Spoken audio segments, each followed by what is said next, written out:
Good day mga ka-sports natin dyan.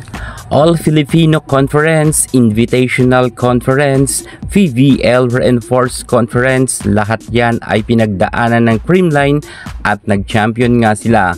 Grand Slam nga sa kasaysayan pagdating sa VVL ang Creamline Cool Smashers. Talagang malakas naman ang Creamline kahit sa kasalukuyan ay namamayagpag pa rin ang lakas ng Creamline.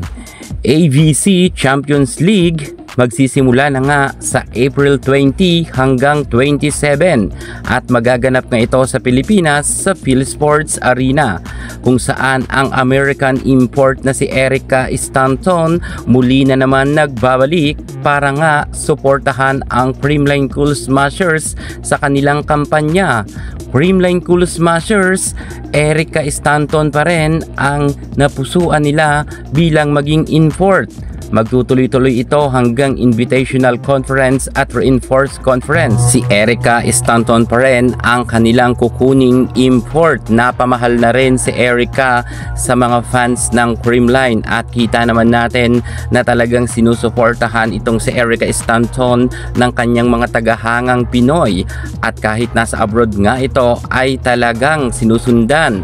Erica Stanton sa kasaysayan ng VVL ay kasama siya sa Grand Slam ng Creamline. AVC Champions League, makalusot kaya ang Creamline Cool Smashers sa pangunguna ng kanilang American import na si Erica Stanton? Alamin ang buong detalye, pero bago ang lahat, kung bago ka sa aking channel, subscribe na. Click ang ating notification bell para lagi kang updated sa lahat ng issues sa volleyball. Susunod na!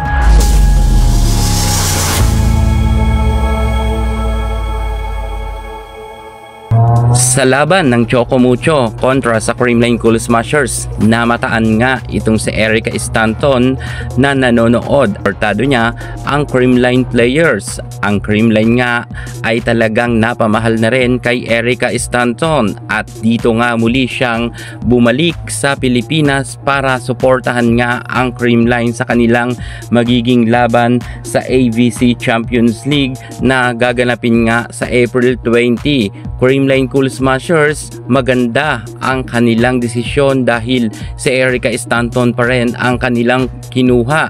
Alam natin na malakas rin humatak sa mga fans itong si Erica at kitang-kita natin na bagay talaga itong si Erica Stanton dito nga sa pamunuan ng Creamline sapagkat bukod nga sa maganda ito, mabait pa at todo rin naka-smile kapag naghihiyawan ang kanyang mga fans. Hindi nga isnabera itong si Erica Stanton kaya't masasabi ko na talagang dito siya swak na pumunta sa Creamline Cool Smashers at maganda ang sistema rin ng Creamline sapagkat na-adapt na agad ito ni Erica Stanton. So ibig sabihin talagang magiging maganda ang laban nga ng Creamline team, lalot malalakas rin ang nag-join ngayon sa AVC Champions League. Pero syempre tiwala tayo sa ating magaling na import na si Erica at nakikipagsabayan naman talaga ito sa ibang team na malalakas rin ang import at subok na natin si Erica Stanton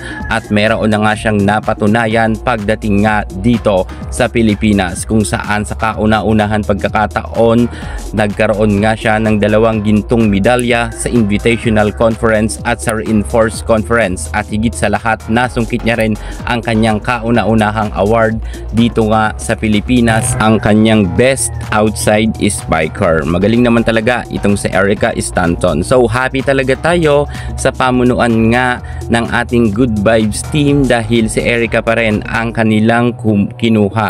I hope na talagang mamayagpag pa rin ang Creamline Cool Smashers sa paparating na AVC Champions League sa April 20 hanggang 27. Inuulit ko sa PhilSports Arena nga ito magaganap at alam ko na talagang sobrang hiyawan na naman dito ang mga fans nga ni Erica Stanton kasama ng lahat ng mga fans ng Creamline.